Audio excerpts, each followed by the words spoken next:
In this new series of Let's Talk, my guest is Bernard Conlon, who is a political journalist and a writer.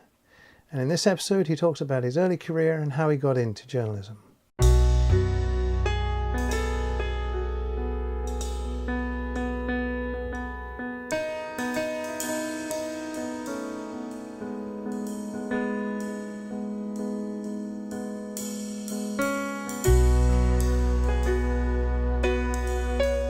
So this is Let's Talk, and today we're talking to Bernard Conlon, who is a political journalist and writer. So welcome to the show. Thank you, George.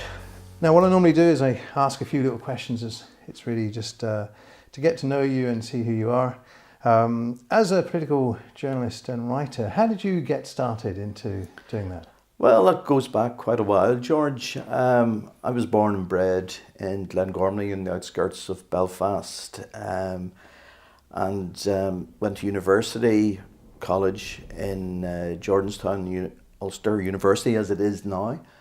I did history and politics, a subsidiary element in communications, and I came into the job market in the early 80s when we were told there weren't going to be any jobs, but as it happens there were. I did a short stint on a journalism training course. I also did a short stint as a youth training officer after I graduated from Jordanstown. But eventually, I always had this inkling of wanting to be like a political correspondent or a political writer of sorts. Through my college years and even right through childhood, I had a huge interest in history, and that developed more towards politics.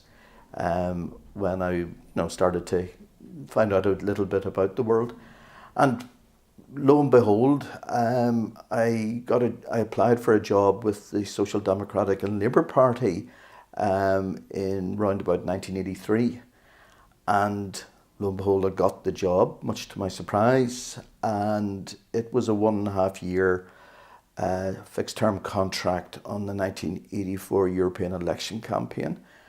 And there I was. I found myself as a 23, 24-year-old in a very, very active, exciting political environment. All of these people that were well-known household names at the time, I got to know and worked with.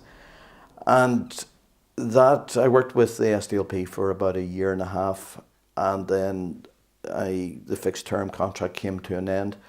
But I eventually got a scholarship in the European Parliament in Luxembourg with sponsorship from John Hume.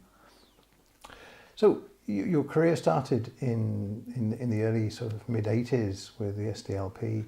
How did you find Belfast at that time? What was it like going through the Troubles? There's a lot of words, a lot of fancy words I could use. Bizarre, surreal, looking back. Compared to the way the world is today. I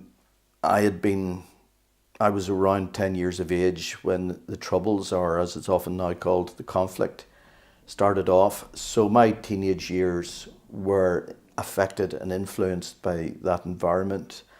But we also got on with life. We were hardy people in those days. The Troubles came, but it became a backdrop. Unless you were directly bereaved or injured, it became the general atmosphere, but you got on with everyday life. My father had a bar in the city centre in Belfast, and I spent most of my teenage years behind bars. His bar at the A1 bar in Waring Street, I must qualify. So we got on with life. We created a social life. I did my A-levels in the College of Business Studies in the centre of Belfast during the late 70s, and there were bombs going on off, right, left and centre. But we still had a good social life. We still enjoyed ourselves, and we kind of, as I said, that was a backdrop. It influenced and impacted on us, but we also did things that normal teenagers and young people do growing up. We had other concerns, Well, I came to Northern Ireland in 1984 to initially work for the BBC, And you're talking about the backdrop, and that I found was really quite interesting, because I remember being on the Botanic Avenue, and all the people going in the pubs, they're all having a great time, and I was one of them. And there was a string of soldiers walking up over the bridge in Botanic, and it was as though someone had actually literally taken two pieces of film and overlapped them, because they had nothing to do with one another. And it was that kind of social life that was really, really quite good. So how did you find then your career developing in once you had finished with the SDLP? Well, I must admit the SDLP was a springboard. And I look back now with that era with, I suppose, a certain degree of nostalgia. I, as I said, studied history and politics at Jordanstown. I graduated in 1981, immediately started a part-time master's degree in international history. And as I said, I did a few things like a stint on a journalism course, a bit of youth training. But when I got the SDLP job, that was a definite springboard. And just around the same time, I won an essay competition that gave me a trip to Washington and New York when I was 24, and met up with leading politicians. So I kind of, my life took a strange turn. It became quite exciting, and I was rubbing shoulders with journalists and with well-known politicians. And I went on this exotic trip to America, and was lauded as a young ambassador with the other essay winners, and met people like O Neill. Then there was what you might call, if the word firebreak is a bad term, that fixed contract ended, and I reverted back to doing some freelance journalism, finishing off my MA, and again going to work a little bit in my father's bar, which if you had an interest in journalism was a good interface, because there were plenty of journalists coming into the A1 bar at that time.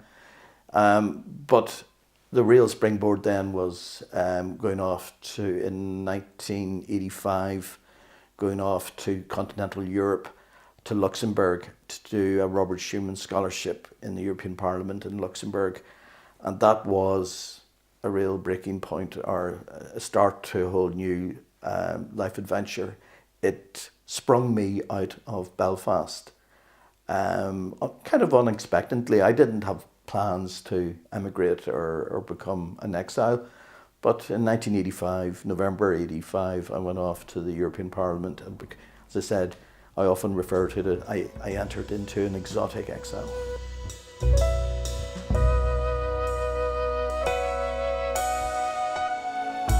We have more on the way, so please subscribe to this channel and check out the link below if you'd consider becoming a patron to help us keep making more content. Thanks for watching.